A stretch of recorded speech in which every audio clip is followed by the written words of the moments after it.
ये यहां से तो हो नहीं रहा। हाँ, टॉपिक कौन सा चल रहा है? Subject verb agreement. इसमें हंसने की क्या बात रही है? अच्छा, याद रह गया मीन्स। मैंने कहा ना, मेरे लिए अनएक्सपेक्टेड क्वेश्चन नहीं था।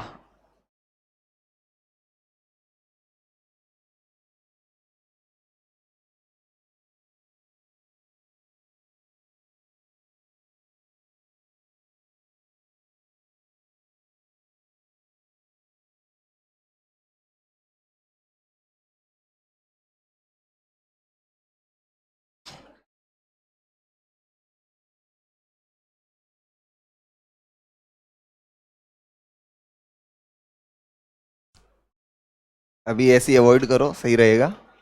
मौसम ऐसा चल रहा है। मैं खुद पिछले 5-6 दिन से बीमार चल रहा हूं।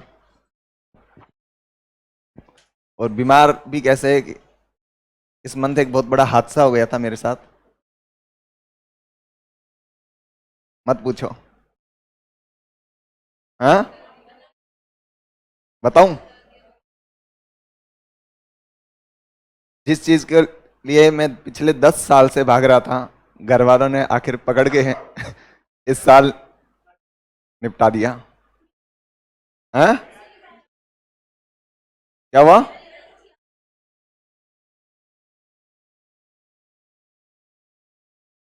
नहीं, ये तो पुरानी रिंग है, वो तो मैंने खोल के रख दी।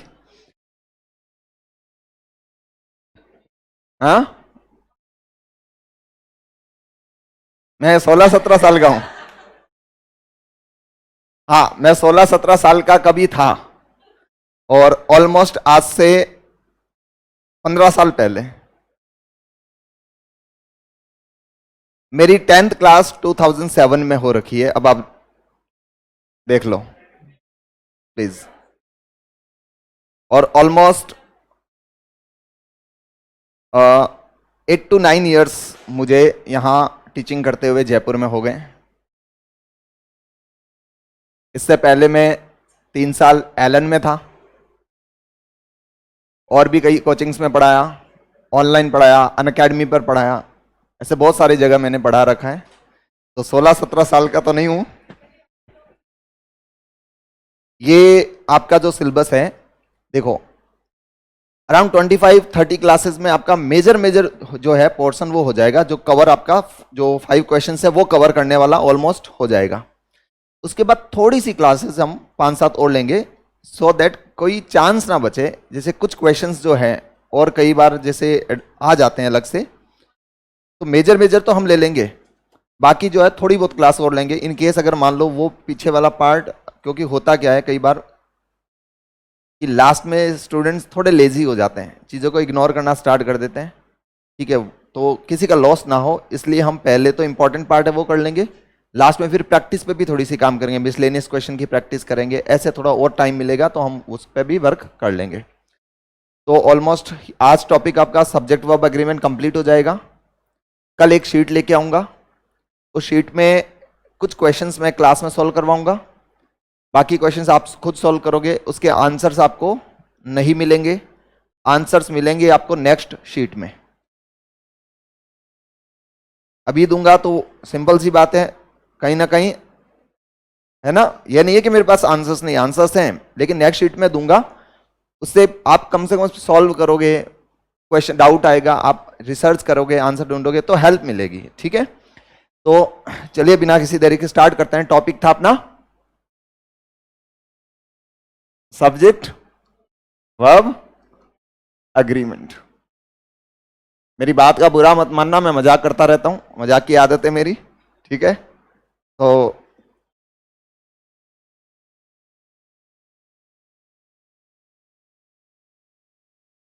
देखो, एक वर्ड मैंने लिखा है स्पेक्टिकल्स। इसी का एक भाई है गोगल्स, ग्लासेस, इस टाइप के जो वर्ड्स हैं। स्पेक्टिकल जानते हो सब लोग? स्पेक्स शॉर्ट में बोलते हैं, ठीक है। जो वर्ड है वो है स्पेक्टिकल्स। अब जो मैंने जैसे पहन रखा है स्पेक्टिकल्स, ये भले ही एक है लेकिन इंग्लिश में इसको टू कंसिडर किया जाता है। एक होने के बाद भी इसको क्या कंसिडर करते हैं? टू कंसिडर करते हैं। ऐसे जो वर्ड्स होते हैं इनको बाइनरी प्लूरल्स कहते हैं, बाइनरी प्लूरल्स कहते हैं। बाइनरी प्लूरल्स क्या होते हैं? देखो बाइक, आप कंप्यूटर वगैरह भी पढ़ते हैं, वर्ड आता है बाइनरी। बाइनरी का मीनिंग टू होता है ना, बाई मीन्स टू। तो बाइनरी प्लूरल्स का मीनिंग ऐसे वर्ड्स जो टू पार्ट्स में होते हैं और दोनों पार्ट्स की वैल्यू जो होती है वो एक जैसी होती है, इंपॉर्टेंस जो है वो एक जैसी होती है। अब जैसे स्पेक्टिकल्स है, ये दो ग्लासेस, दो साइड हैं इसके, दोनों का काम एक जैसा है, दोनों शेप भी एक जैसे दोनों का। ऐसे जितने भी ऑब्जेक्ट्स होंगे या हमारे आर्टिकल्स ऑफ ड्रेसेस होंगी, इन सबको किस में कंसीडर करेंगे? बाइनरी में। तो थोड़ा एक दो और देख लेते हैं। एक वर्ड आता है चिमटे के लिए, इंग्लिश वर्ड आता है टोंग्स। टोंग्स आता है चिमटा।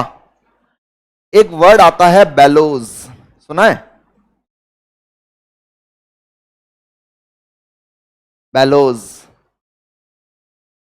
जो गांव से बिलोंग करते हैं वो ज्यादा अच्छे से जान सकते हैं। यस, वो पाइप होता है ना कच्चा चूल्हा जलाने के लिए, वो फोंगनी बोलते हैं उसको। यस।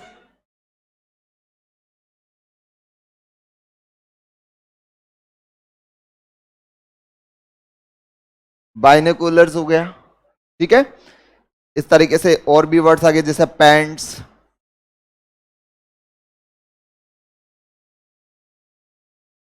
ट्राउजर्स, पायजामास। देखो हिंदी में शब्द था एक हमारे पास पजामा, इंग्लिश में गया वर्ड हो गया पायजामा। इंग्लिश का रूल इसमें अप्लाई कर दिया। जींस। अब देखो ये जो चीजें हैं सारी, इनमें कॉन्सेप्ट क्या अप्लाई होता है? नंबर वन, देखो क्या इनके अलावा भी कोई नया शब्द आता है आप पहचान सकते हो? कॉन्सेप्ट से तो पहचान ही सकते ना। इनमें क्या है, एक तो ध्यान रखना ये हमेशा प्लूरल होते हैं, ऑलवेज प्लूरल। इनको हमेशा प्लूरल ही माना जाएगा। दूसरी चीज, कुछ लोग डेढ़ सियाने होते हैं, वो क्या करते हैं कि चलो ये प्लूरल है, इसमें एस लिखा हुआ है। हमने पढ़ा भी था कि एस और ईएस लगने से वर्ड प्लूरल होता है, लेकिन आप जैसे समझदार लोगों को पता है कि इसके एस और ईएस को अगर हटा दिया तो शब्द ही गलत हो गया। ऐसा वर्ड एग्जिस्ट करता ही नहीं है।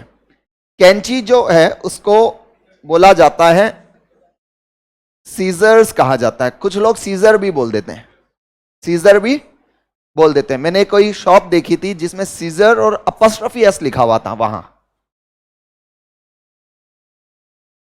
उसमें ऐसा लिखा हुआ था कुछ, ये भी गलत है। प्लूरल है तो उसमें अपॉस्ट्रोफी नहीं आएगा, डायरेक्ट एस आएगा, तो ये वर्ड इस तरीके से एग्जिस्ट करता है। अब सीजर जो है, सीजर्स में दो ब्लेड्स होती है, दोनों की वैल्यू एक जैसी होती है। तो अब इसमें जो एस और जो ई एस लिखा हुआ है को हटा सकते हो क्या? को हटाया नहीं जा सकता है, ठीक है। एक और चीज, अब कॉमन सी बात है, चलो ये शब्द आपके सामने लिखे हुए हैं, अगर इनसे पहले आर्टिकल ए और एन का यूज अगर दिया हुआ हो या हमें करना पड़े, ये आर्टिकल, अभी आर्टिकल का भी कॉन्सेप्ट आपके सामने आ गया। क्या इन वर्ड से पहले मुझे आर्टिकल ए और एन लगाना हो तो मैं लगा सकता हूं? लग ही नहीं सकता। जब प्लूरल है तो आर्टिकल ए और एन नहीं आ सकता, आर्टिकल ए एन नहीं आ सकते हैं। तो अगर आपके सामने एक सेंटेंस जैसे आया, माई सीजर्स इज आर मिसिंग, तो कॉमन सी बात है, सब्जेक्ट हमारा माई सीजर्स है, तो सीजर्स के साथ में वर्ब क्या आई? आर आई। लेकिन वो क्या करता है, कई बार सेंटेंस ये दे देता है, a pair of my scissors is are missing. अब ये तो कॉमन सा हो गया। अब सेंटेंस अब उसने ये दिया, मैंने कहा सेंटेंस पढ़ के भी आंसर करोगे ना तो भी आप most of the questions correct कर दोगे। यहां पर बात सीजर्स की हो रही है, पेयर की हो रही है। तो अब pair of my scissor, pair के अकॉर्डिंग वर्ब लगी, क्या आ गई? इज आ गई। और वैसे भी हमारा जो कॉन्सेप्ट हमने पढ़ा था कि देखो ऑफ क्या है? प्रेपोजिशन, और प्रेपोजिशन के बाद जो एलिमेंट आता है वो तो ऑब्जेक्ट होता है। तो वर्ब किसके अकॉर्डिंग लगेगी? पेयर के अकॉर्डिंग। एक पेयर है वो, उसी तरीके से ये जितने भी जो वर्ड्स हैं इन सब के साथ में ये अप्लाई हो सकता है। मैं अगर सेंटेंस लिखूं, these binoculars do does not belong to me.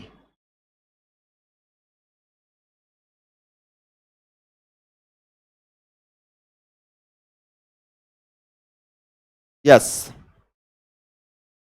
these binoculars do not or does not belong or belongs to me। do not आएगा, चलो, क्योंकि बाइनोकुलर्स प्लूरल है तो इसके साथ वर्ब प्लूरल। ये सिंगुलर है ना, एस लिखा हुआ है, सिंगुलर है, आ नहीं सकती। ओके, इसके बाद बिलोंग और बिलोंग्स, बिलोंग आएगा। बिलोंग्स क्यों नहीं आ सकता? क्योंकि एक बात ध्यान रखना, ऑल्दो मुझे पता है आप लोगों को ये चीज पता है, लेकिन मेरा फर्ज बनता है कि हर एक चीज क्लास में एक स्टूडेंट को भी अगर कोई डाउट हो तो भी उसका भी क्लियर हो जाए। इस सेंटेंस के अंदर देखो डू के बाद में वापस वर्ब आ रही है। ऐसी जब भी सिचुएशन हो ना, जैसे 2-3 वर्ब दी हुई हो, तो चेंज जो होता है वो सिर्फ फर्स्ट वर्ब में होता है, बाद वाली वर्ब में कोई चेंज नहीं होता। और एस और ईएस के जो रूल जितने भी होंगे वो सिर्फ पहली वाली वर्ब में अप्लाई होते हैं, बाद वाली वर्ब में अप्लाई नहीं होते हैं। ये फाइनाइट नॉन फाइनाइट जैसा एक कुछ कॉन्सेप्ट होता है इंग्लिश में, मैं अभी उस पर तो बात करूंगा नहीं, इसलिए मैंने सिर्फ कह दिया कि फर्स्ट वर्ब में ही अपने को चेंज करना है। तो यहां पर डू आ गया, डज नहीं आ सकता, और इधर बिलोंग ही आ गया, बिलोंग्स भी नहीं हो सकता। तो ये बात समझ में आ गई क्या? क्या पीछे वाला सेंटेंस?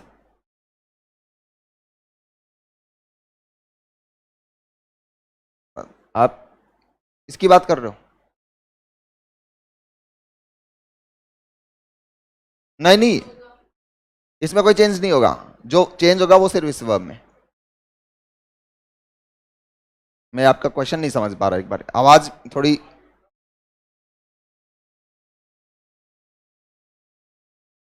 हाँ, सेकंड वाली वर्ब में कोई चेंज नहीं होगा, जो भी चेंज होता है वो फर्स्ट वर्ब में होता है। सेकंड वाली फॉर्म जो वर्ब जो होती है ना, वो अपनी बेस फॉर्म में रहती है। अब बेस फॉर्म क्या होती है? जैसे हम कोई भी वर्ब होती है, जैसे प्ले, अब प्ले से अलग अलग फॉर्म बनाते हैं, लाइक प्लेज, प्लेड, प्लेइंग। गो वर्ब आ गई, तो गो तो बेस फॉर्म है, इसके बाद में हम उसकी अलग अलग फॉर्म बनाते हैं, वेंट, गॉन, गोइंग, इस तरीके से। तो जो फर्स्ट वर्ब जो होगी उसी में चेंज करते हैं, उसके बाद जितनी भी वर्ब आएगी ना वो बेस फॉर्म में रहेगी। और बेस फॉर्म का मतलब आप एक बार मान लो फर्स्ट फॉर्म, बेस फॉर्म का मीनिंग फर्स्ट फॉर्म एक बार मान लो। तो यहां पर ये बात क्लियर हो गई। इनके अलावा भी कोई नया शब्द आता है तो पहचान सकते हैं। हम लोग पैंट बोलते हैं लेकिन वर्ड पैंट नहीं होता, वर्ड क्या होता है? पैंट्स। मैं पहले भी कह चुका हूं, कोई चीज गलत है तो वो गलत रहेगी, भले आप 200 बार उसको बोल दो। एक शब्द आता है चीटर, तो ना चीटर, चीटिंग करने वाले पर्सन को क्या बोलते हैं? चीटर हम लोग बोलते हैं, लेकिन इंग्लिश में चीटर नाम का कोई शब्द है ही नहीं। जो व्यक्ति चीट करता है उसको चीट ही कहते हैं, उसको चीट ही कहते हैं। क्यों? क्योंकि हम लोगों ने रूल बना दिया। देखो गलत क्यों होता है, हम लोग ऐसे मनगढ़ंत रूल बनाते हैं कि कोई वर्ब है उसमें ईआर लगाने से उस एक्शन को करने वाला व्यक्ति बन जाता है। जैसे राइट लिखना, लिखने वाले को राइटर, प्ले खेलना, खेलने वाले को प्लेयर, डांस नाचना, नाचने वाले को कुक, खाना बनाना, और खाना बनाने वाले को कुकर। नहीं होता ना ऐसा? खाना बनाने वाले पर्सन को भी कुक कहते हैं ना, कुक। तो हर जगह ऐसे रूल अप्लाई करो, जरूरी नहीं, एक्सेप्शंस भी होते हैं ऐसे। तो चीट धोखा देना, और धोखा देने वाले व्यक्ति को क्या बोलते हैं? चीट। आप फिर चीटर। तो आज से कभी आप बोला ना यू आर ए चीटर, ऐसा मत बोलना, यू आर अ चीट। अब सब लोग मेरी तरफ देख के बोल रहा हूं, मैंने क्या चीट कर दिया? सही तो पढ़ा है आपको। चलो इसके बाद एक सेंटेंस लिख रहा हूं मैं। अ नंबर ऑफ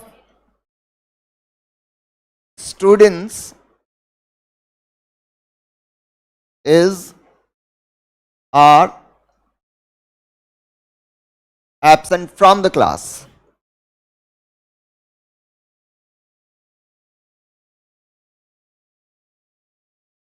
क्या आना चाहिए इसमें?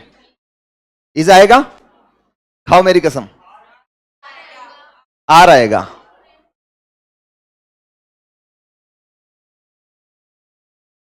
The number of students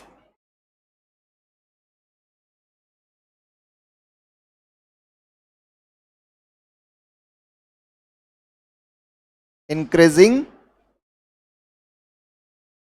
day by day।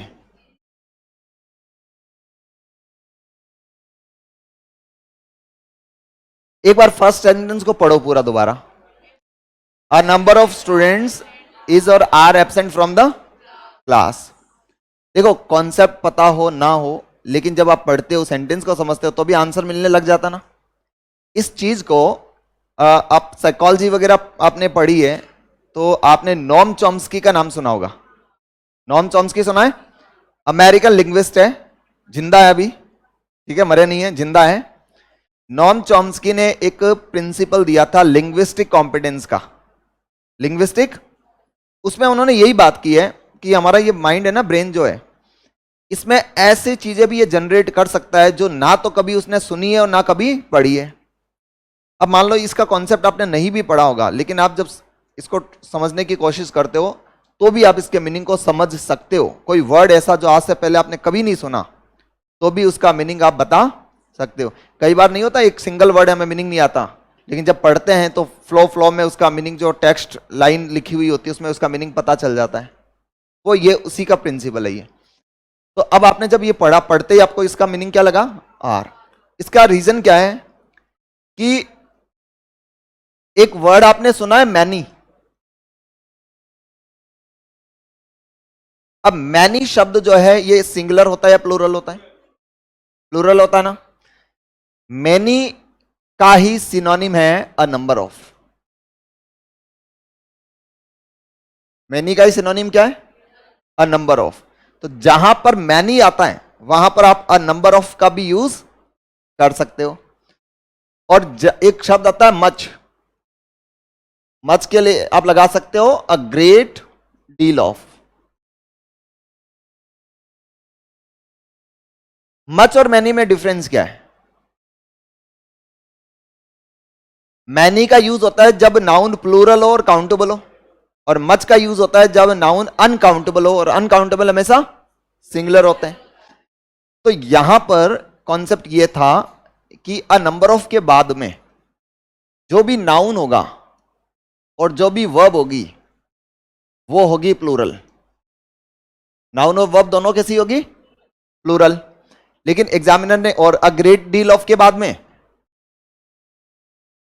Noun और वर्ब दोनों ही कैसी होगी? सिंगुलर, क्योंकि नाउन अनकाउंटेबल रहेगा।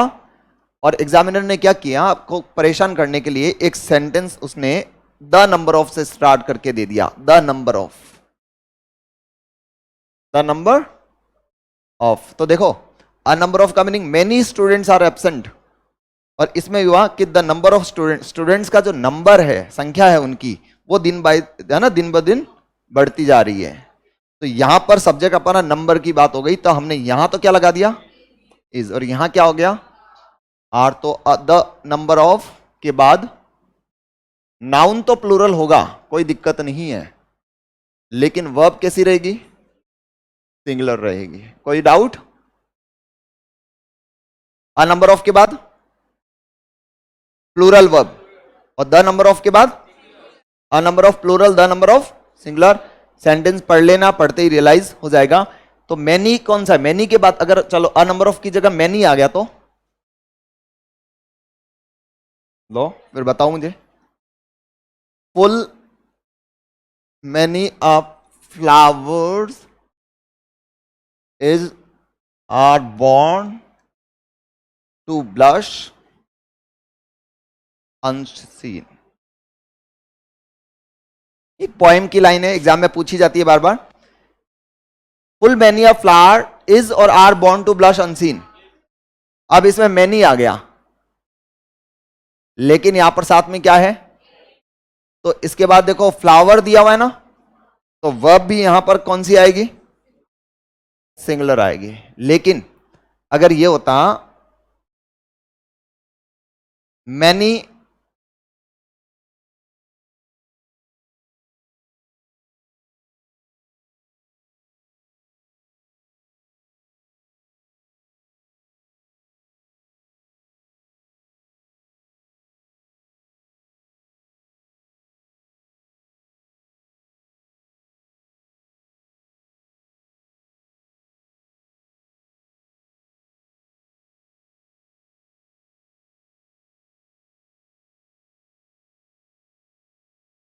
सब लोग एक जैसी मेहनत नहीं करते, लेकिन कुछ स्टूडेंट्स ऐसे हैं जो अपना बेस्ट दे रहे हैं एग्जाम को क्वालिफाई करने के लिए। Many students have been doing their best to qualify this exam. तो अब यहां पर मेनी स्टूडेंट्स आ गया, तो यहां पर क्या है, और यहां पर अगर मैं मेनी अ स्टूडेंट कर देता, मीनिंग दोनों का सेम है, फिर अपना क्या हो जाता, वर्ब हैज बीन डूइंग। तो देखो जहां मैनी आता है, तो मैनी के बाद में नाउन के सारा, नाउन प्लूरल, और वर्ब है, वर्ब सिंगुलर, वर्ब भी प्लूरल। मैनी है ना, तो मैनी के बाद नाउन और वर्ब दोनों प्लूरल, और मैनी अ आ गया। अरे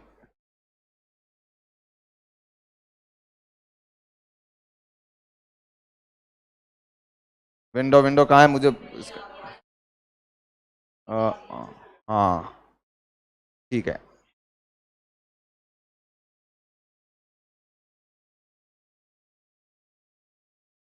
और मैनी आ गया तो नाउन सिंगुलर और वर्ब भी सिंगुलर। क्या बात समझ में आ गई, पक्का? तो इसको एक बार नोट करो, और नोट करते वक्त साथ साथ में समझते रहो कि कहीं कोई ऐसी चीज है जो आपको समझ नहीं आई है, वापस क्लास में पूछने की जरूरत पड़े।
बढ़े आगे।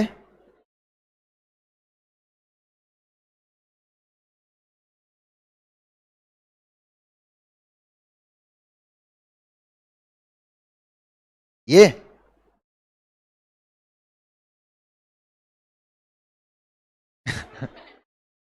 क्या कह रहे हैं,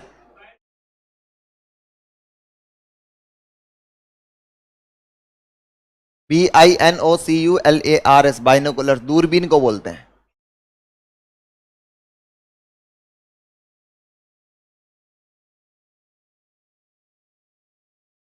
इसमें हंसने जैसा कुछ था क्या, एक बार बताओ, मैं हंस लेता हूं। अच्छा,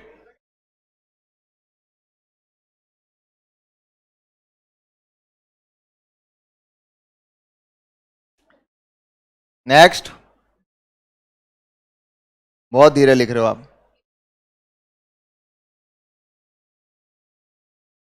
या तो आप दो दो बार नोट कर रहे हो।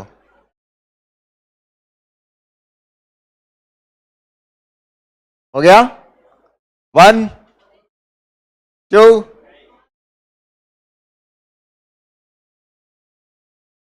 1 2 3। कैसे समझ नहीं आता?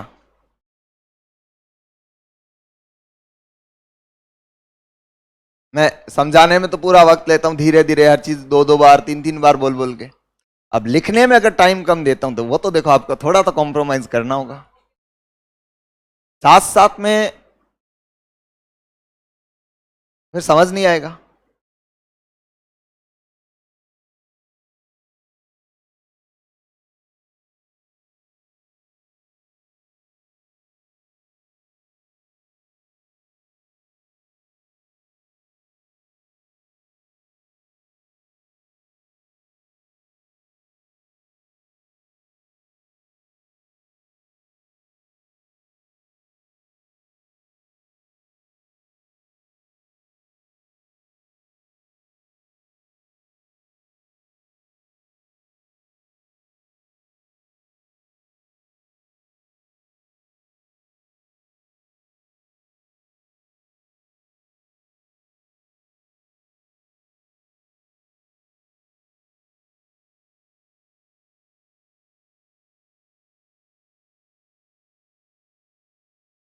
हो गया, इस स्लाइड पे तो कंटेंट ही नहीं है इतना सा।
हो गया,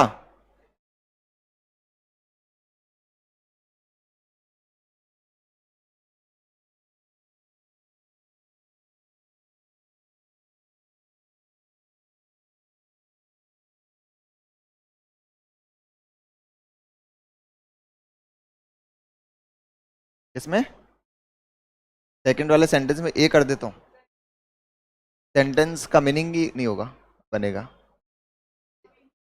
हाँ, सेंटेंस का मीनिंग भी तो बनना चाहिए ना।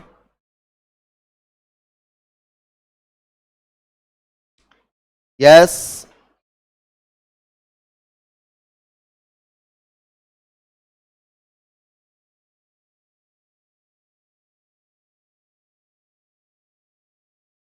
हो गया, टाइम लगेगा। चलो मैं चाय वाय पी के आ जाता हूँ तब तक। लंच ही करें हम।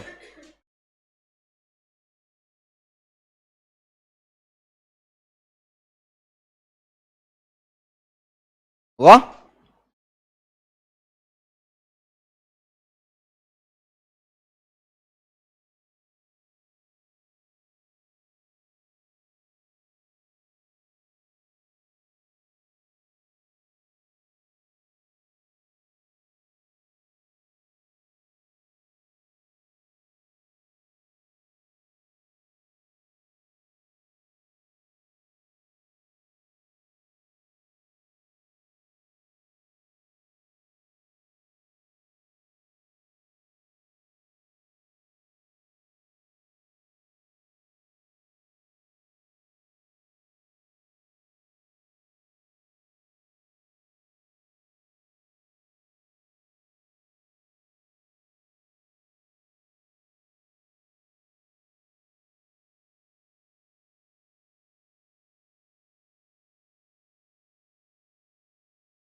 हो गया?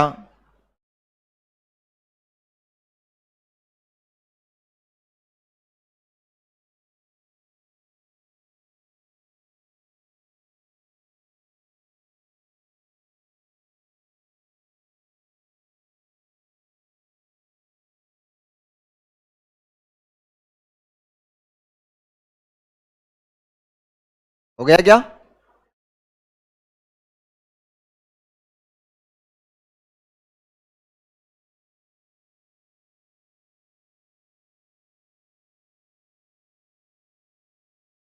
एक बार इधर देखना, क्या लिखा हुआ है? सिंगुलर है या प्लूरल है? सेंस पर डिपेंड। और वो सेंस कहां मिलेगा?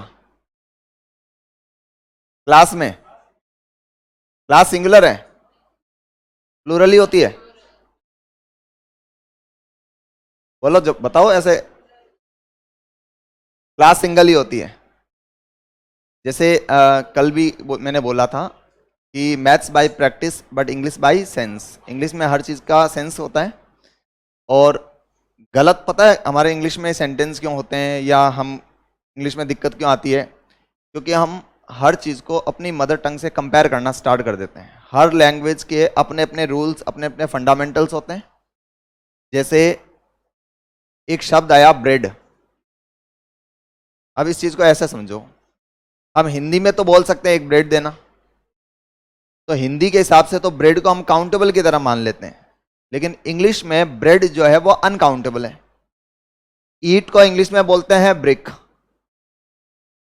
अब हिंदी में तो ब्रिक जिस तरीके से हम बोलते हैं ईट, एक ईट दे भाई, तो इधर तो वो ईट सिंगुलर हुआ और काउंटेबल हुआ। लेकिन इंग्लिश में ईट क्या होगी? अनकाउंटेबल। सीधा सा फंडा है कि जितने भी ऐसे वर्ड्स जो किसी मटेरियल का नेम है, पदार्थ जो सामग्री होती है मटेरियल, हिंदी में इंग्लिश में क्या होता है? मटेरियल नाउन होता है, जिससे कोई भी नई चीज बनाई जा सकती है। ईट से घर, बिल्डिंग, स्ट्रक्चर बनाया जा सकता है, ब्रेड से नई नई डिश बनाई जा सकती है। तो जितनी भी ऐसी चीज जो मटेरियल का नेम होता है वो सब क्या होते हैं? अनकाउंटेबल माने जाते हैं। हाँ, हिंदी में, हाँ, प्लूरल में तो अनकाउंटेबल है तो हमेशा सिंगुलर होंगे। अनकाउंटेबल नाउन हमेशा सिंगुलर होगा। अब जैसे हिंदी में हम कह देते हैं कि कोई काम, मान लो एक लकड़ी दे, तो अब लकड़ी के लिए इंग्लिश शब्द क्या है? अब लकड़ी के लिए इंग्लिश शब्द अगर हम स्टिक बोलते हैं तो स्टिक का मतलब छड़ी हो गई एक तरह से, वो तो काउंटेबल है, एक पीस हुआ। लेकिन वुड जो है, लकड़ी जो है, लकड़ी मटेरियल है, क्योंकि लकड़ी से फर्नीचर वगैरह ये सब बन रहा है, ये मटेरियल हुआ। तो वुड जो होगा वो क्या होगा? अनकाउंटेबल नाउन होगा। तो हर लैंग्वेज के अपने रूल्स हैं। तो वैसे ध्यान ये रखना है कि ये जो वर्ड लिखा है, देखो क्लास लिखा हुआ है, क्या क्लास वर्ड के अंदर बहुत सारे स्टूडेंट्स इंक्लूडेड है ना? ऐसा ही एक शब्द है टीम, ऐसा ही एक शब्द है आर्मी, जूरी। क्या होती है जूरी? जजेस के ग्रुप को जूरी कहते हैं। तो ऐसे जितने भी शब्द जो किसी ना किसी कलेक्शन का नेम होता है, इसको कलेक्टिव नाउन कहते हैं, कलेक्टिव नाउन। और कलेक्टिव नाउन का मीनिंग होता है, ये नेम होता है, a name of a group, किसी भी ग्रुप का नेम होता है। इसके अलावा देखो, जैसे हम स्टाफ शब्द का यूज कर सकते हैं, स्टाफ शब्द भी आ सकता है। क्या आ सकता है? अब क्या? हब। हब ग्रुप कहां होता है? हब तो सेंटर होता है। हब का मीनिंग सेंटर। हाँ, आप ऐसे बोर्ड ले सकते हो, पैनल ले सकते हो, ऐसे शब्द, कमिटी ले सकते हो।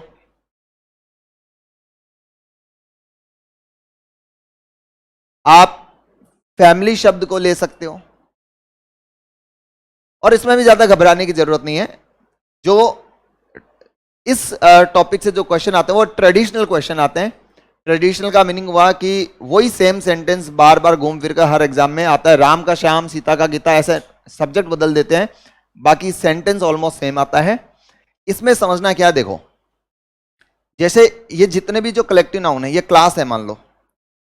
अगर इसको मैंने एक यूनिट की तरह कंसिडर किया, अ यूनिट, जैसे मैं आपको एक सिंगल क्लास मान रहा हूं, तब तो मैंने इसको क्या माना? सिंगुलर। आपके माइंड में डाउट रहेगा अभी, वो मैं क्लियर कर दूंगा, बस मेरे साथ साथ चलना। जैसे ही क्लास जब मैं बोलता हूं तो क्लास का मीनिंग मेरे माइंड में है कि क्लास का मीनिंग एक सिंगल यूनिट। और जब मैं क्लास शब्द को बोलूं तो मेरे माइंड में हो स्टूडेंट्स। मेरे माइंड में क्या रहा? जो क्लास के स्टूडेंट्स हैं, तो स्टूडेंट्स है तो मैं उसको क्या कंसिडर करूंगा? प्लूरल। लेकिन अब जैसे चलो यहां पर मैंने इतना ही बोल दिया कि the team is playing the match. एक बार मैं ऐसा सेंटेंस दे रहा हूं जिसमें कोई कॉन्टेक्स्ट नहीं है। The team are playing the match. अगर मैं और सिंप्लीफाई करूं चीजों को, तो ये जितने भी, क्या आप ये समझ जाओगे क्या कलेक्टिव नाउन क्या क्या होते हैं? इन कलेक्टिव नाउन के साथ में सिंगुलर वर्ब और प्लूरल वर्ब दोनों लगाई जा सकती है। आप चाहो तो सिंगुलर लगाओ, चाहो तो प्लूरल लगाओ। अब यहां मैंने लिखा team is playing the match. जिस व्यक्ति ने सेंटेंस को बोला, उसने टीम को 11 प्लेयर्स का जो ग्रुप है उसको सिंगल यूनिट की तरह माना और उसने टीम के साथ इज लगा दिया। दूसरा व्यक्ति बोल रहा है वो टीम को 11 प्लेयर्स कंसिडर कर रहा है, उसके माइंड में जब वो बोल रहा है इमेज क्या है 11 प्लेयर्स, तो उसने क्या लगा दिया? आर। लेकिन एग्जाम में ऐसा सेंटेंस नहीं देता। एग्जाम में जब सेंटेंस आएगा तो एक ऐसा कॉन्टेक्स्ट होगा, बिना कॉन्टेक्स्ट का कभी भी कोई सेंटेंस एग्जाम में नहीं आता। तो वो क्या करेगा, उसने कोई ना कोई ऐसा क्लू देगा आपको। उसने एक सेंटेंस दिया, the team dash playing its final match.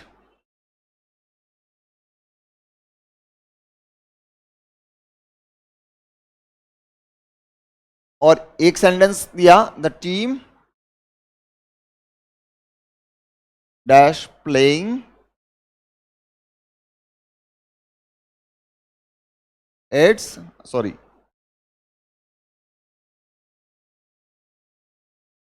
There final match. अब उसने क्लू क्या दिया कि ये जो कलेक्टिव नाउन्स होते हैं, इसके लिए जब मैंने प्रोनाउन लगाया इट और इट की पॉजेसिव फॉर्म लगाई मैंने इट्स, तो इट्स की जो फॉर्म लगाई ये सिंगुलर हुआ, इससे पता चला ये क्या कंसीडर कर रहा हूं मैं, इसको सिंगुलर मान रहा हूं। और जैसे ही मैंने लगाया देयर, तो देयर से मुझे पता चला कि ये शब्द क्या है अपने आप में, ये प्लूरल है। तो इस इट्स और इस देयर से पता चल रहा है कि सामने वाले पर्सन ने कलेक्टिव नाउन को सिंगुलर कंसीडर किया है या प्लूरल कंसीडर किया है। अब मुझे अगर इज और आर या कोई भी वर्ब जो दी गई हो, तो मुझे उसके according the team is playing its final match और the team are playing their final match. साथ में एक कॉन्सेप्ट और इसमें है, एक तो यूनिट और एक प्लूरल वाला हुआ। दूसरा, जब बात डिवाइडेड ओपिनियन की हो, बात किसकी हो, डिवाइडेड ओपिनियंस की, मतलब सबका ओपिनियन अगर वेरी कर रहा हो, हम लोग किसी चीज को लेकर, जैसे मैं प्लान अपन एक काम करते हैं, इस संडे को मान लो मैं टेस्ट रखने का प्लान कर रहा हूं, सब लोग सहमत हैं, तो मैं अगर कहूं कि क्लास एग्री कर रही है, तो क्लास की जो सहमति है सब लोगों की एक है, तो क्लास यूनाइटेड है, तब उसको सिंगुलर मानेंगे। और सबका ओपिनियन अलग अलग होगा, तब प्लूरल माना जाएगा। तो यहां पर भी सेंटेंस अगर मान लो ऐसा बने, the jury is united in its opinion, और यही सेंटेंस ऐसा भी हो सकता है, the jury is divided in their opinion. अब भले ही हम लोग क्या कर रहे हैं, बिना सेंटेंस के मीनिंग को समझे हम कर दें, लेकिन ये वाला सेंटेंस तो सही है ऊपर वाला तो, लेकिन नीचे वाला क्या है, गलत है। भले ही यहां पर देखो, चलो इसको भी अगर मान लो मैं एक बार इट्स कर देता हूं, मान लो इट्स भी लगा दिया मैंने, तो भी ये सेंटेंस क्या है, गलत, क्योंकि यहां पर उसके ओपिनियन क्या हो रही है, जब डिवाइडेड ओपिनियन की बात कर रहा हूं, तो क्या मैं सबको एक जैसे कंसीडर तो कर रहा हूं, सबको अलग अलग मेंबर्स की तरह मान रहा हूं। तो जब ये सेंटेंस डिवाइडेड होने का भी सेंस, उनके मत अलग अलग हैं, इस तरह का भी सेंस आए, तो भी ध्यान रखना वो प्लूरल होगा, ये सेंटेंस बन ही नहीं सकता। इस सेंटेंस को आपको इस तरीके से लिखना होगा,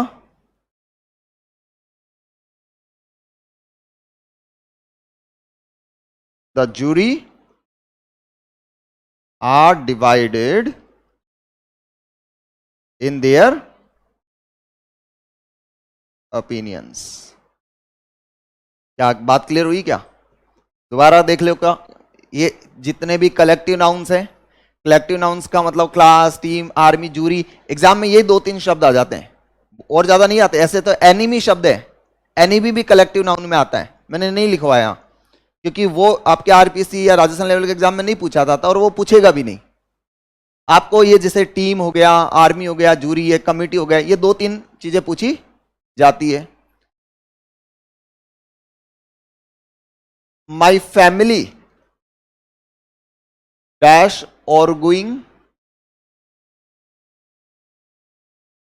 विद वन अनदर, ऑप्शन में आ गया इज, आर, हैज और हैव।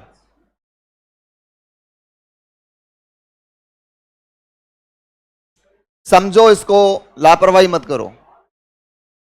ऑर्ग्यू क्या होता है, तर्क वितर्क कब होगा, जब लोगों के विचार अलग अलग होंगे।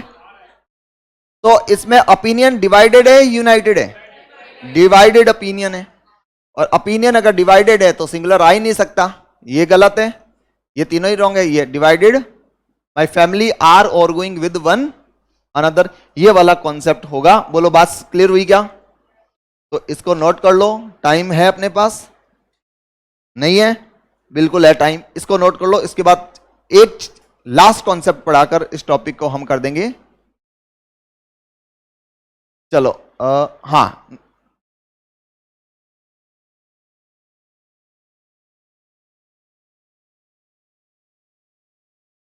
हम्म,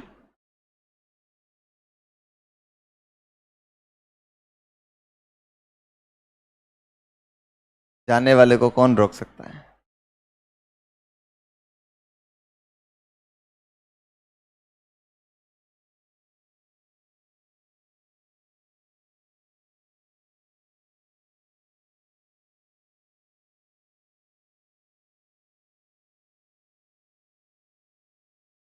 हाँ, रोक सकते हैं अगर उनकी नोटबुक रोक ली जाए तो।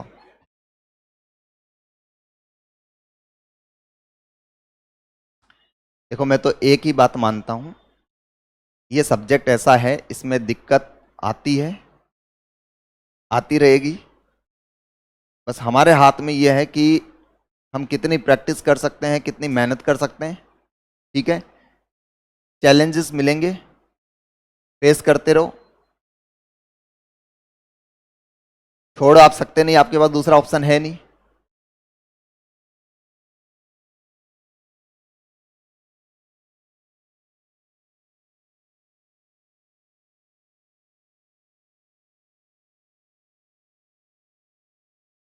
एक बार पेपर में ऐसा भी हुआ था कि आपका पेपर एक तरफ हिंदी और एक तरफ इंग्लिश में आता है।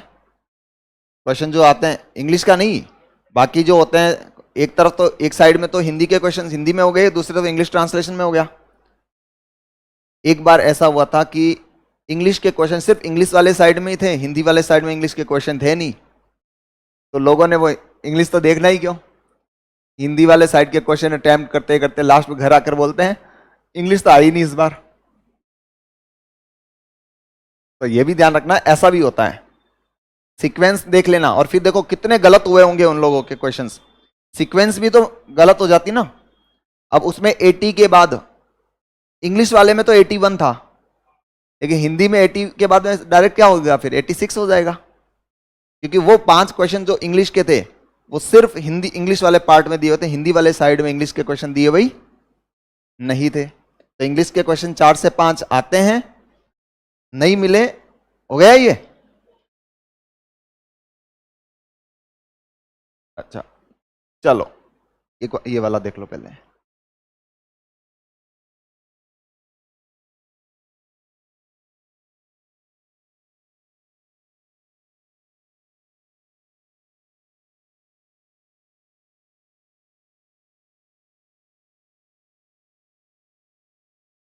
और क्वेश्चन मैं सही करवा दूंगा, गारंटी है मेरी, लेकिन जितनी प्रैक्टिस की मैं कहूं आपको वो प्रैक्टिस करनी पड़ेगी। जो क्वेश्चन मैं दे दूं उनको सॉल्व करना पड़ेगा।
हो गया।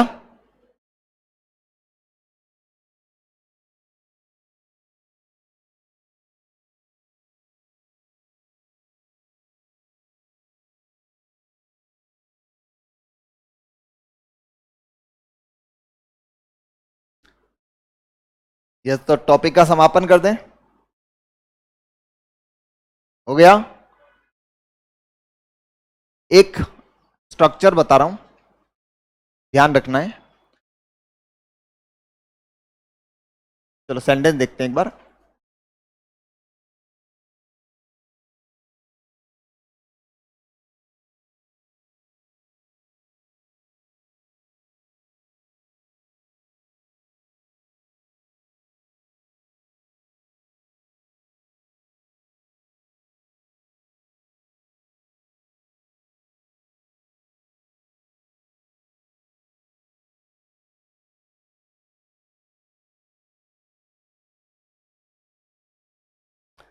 मोर than one book is missing और more books than one is are missing. पहले तो दोनों सेंटेंस में डिफरेंस क्या है वो देख लो एक बार।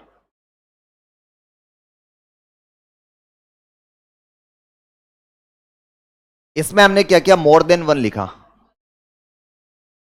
मोर देन वन, और वन अगर आया हुआ है तो इसके बाद ऑब्वियसली नाउन तो सिंगुलर ही होगा। और दूसरे में हमने क्या किया, मोर लिखकर मोर के बाद में हमने लिखा प्लूरल नाउन, प्लूरल नाउन, और उसके बाद लिखा देन वन। क्या दोनों स्ट्रक्चर पहचान लोगे आप, लिखा हुआ होगा more than one singular noun, more than one, और दूसरा मोर के बाद plural noun than one, structure है ये। अब ये जो मोर देन वन वाली कंडीशन बन रही है, इसके बाद तो वर्ब जो होगी वो सिंगुलर रहेगी, और इसके बाद क्या रहेगी, plural. More than one book is missing, और more books than one are missing. एक ये कॉन्सेप्ट भी पूछ लिया जाता है। कल शीट ला दूंगा, प्रीवियस ईयर के क्वेश्चंस, नए प्रैक्टिस, सब तरह के, और बढ़िया कम से कम 150-200 क्वेश्चंस दे दूंगा। ऊपर वाला का है कि भाई देखो, हिंदी ऑलमोस्ट कहीं ना कहीं एक जैसी आपको लगेगी। मोर than one book is missing, more than one book is missing. तो यहां पर देखो थोड़ा ग्रामर का स्ट्रक्चर भी है। कई बार जैसे मेनी अ आया, तो मेनी अ जो होता है वो प्लूरल का मीनिंग कन्वे करता है, लेकिन स्ट्रक्चर सिंगुलर बन जाता ना, तो वैसे ही यहाँ पर मीनिंग तो प्लूरल जैसा बन रहा है। हाँ, तभी तो स्ट्रक्चर लिखवाया अलग से, तभी तो स्ट्रक्चर लिखवाया गया है, क्योंकि इंग्लिश स्ट्रक्चर और सेंस दोनों, भाई स्ट्रक्चर भी आते हैं कई चीज, उस स्ट्रक्चर में सेंस आता है, अगर उसी से पता चल जाता तो पढ़ने की जरूरत होती नहीं। चलिए साथियों, बहुत बहुत धन्यवाद आपका, पैसेंस के साथ आपने सुना। मिलते हैं। जय हिंद, जय भारत।